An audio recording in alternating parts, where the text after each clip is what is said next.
Сейчас я нахожусь в Самарканде. Это Узбекистан, курортный городок.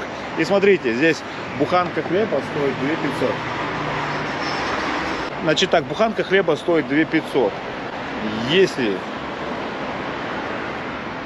перевести на наши, то это будет 96 тенге. Да, а теперь посмотрите, сколько у вас стоит эта буханка хлеба. Она стандартная буханка, такая же, как и везде, да. А у вас она стоит где-то от 140 и выше. Вот, не могу понять. Хлеб делается из муки, мука делается из зерна.